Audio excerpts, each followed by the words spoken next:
mango looked ordinary, ripe, golden, and sweet-smelling, just like the dozens of others in the basket. But this one was different. It wasn't meant to be sold. It wasn't meant to be eaten. It was meant to kill, and it was headed straight for President Ibrahim Traoré.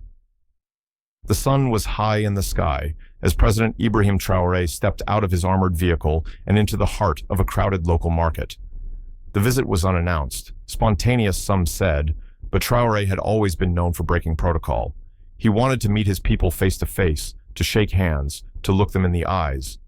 The crowd surged with excitement. Children waved, vendors called out his name, and cameras flashed from every angle. But somewhere, in that chaos of celebration and national pride, a trap was waiting.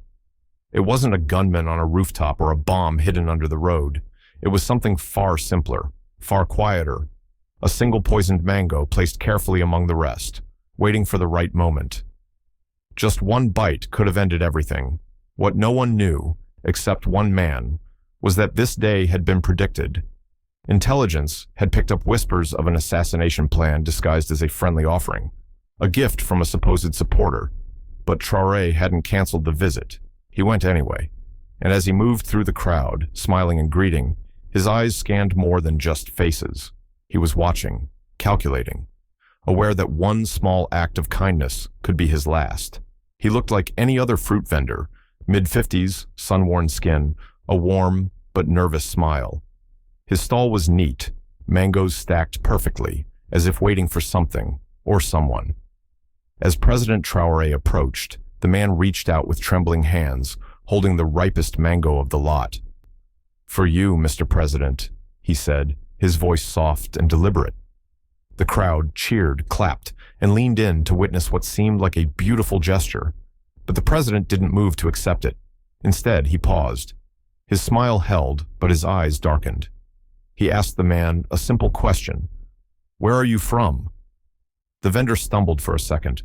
"From here, this town." But something in the tone, in the hesitation, betrayed him. Security around the president stiffened, eyes narrowing, but Traoré raised a hand slightly. No sudden moves. He was reading the man, watching his every breath. Then, calmly, he reached forward. Not for the fruit, but for another mango nearby, one the man hadn't touched. He nodded politely and moved on. The crowd never noticed the tension. They never saw the panic flash across the vendor's face for a split second. But within minutes, two plainclothed officers quietly circled back. The man was gone, vanished into the maze of the market. But he had left behind more than a basket. He'd left behind a mystery, and possibly the proof of something far darker at play. Back at the presidential security office, the mango the president had avoided was carefully retrieved from the stall.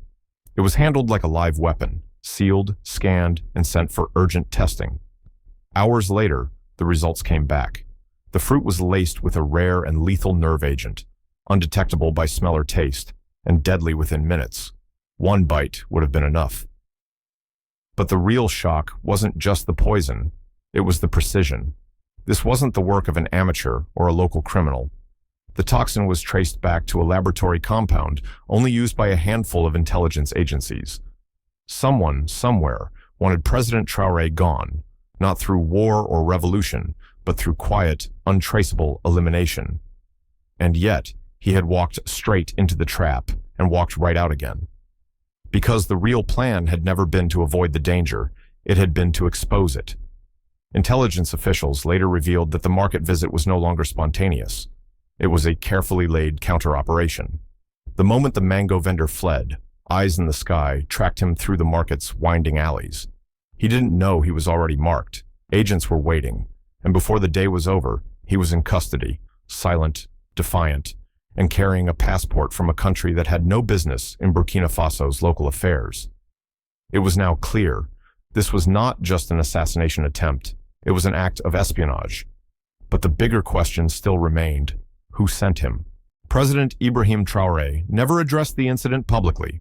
No press conference, no televised statement. But those who were watching closely noticed something different in the days that followed. His next market visit came just a week later, again unannounced, again among the people. But this time, something had changed. His convoy was tighter, his security sharper, and yet his smile, still there, calm, unshaken. Because the message wasn't in what he said, it was in what he didn't say. The attempt to kill him had failed, not just because of careful planning, but because of a mindset. Trust no gift blindly, suspect even kindness when it comes too easily, and always stay 10 steps ahead. The spy had underestimated him. The planners behind the operation had gambled on the simplicity of a fruit and the chaos of a crowd. But they forgot one thing. Ibrahim Traoré didn't survive this long by luck. He survived by instinct, by intelligence, and by never letting down his guard. Behind every handshake, he reads intent. Behind every gift, he sees the trap. That mango, meant to silence him, became something else entirely. A symbol of resilience. A quiet reminder to his enemies, seen and unseen, that Burkina Faso's leader doesn't bite so easily, and that even in the most ordinary moments, he is watching.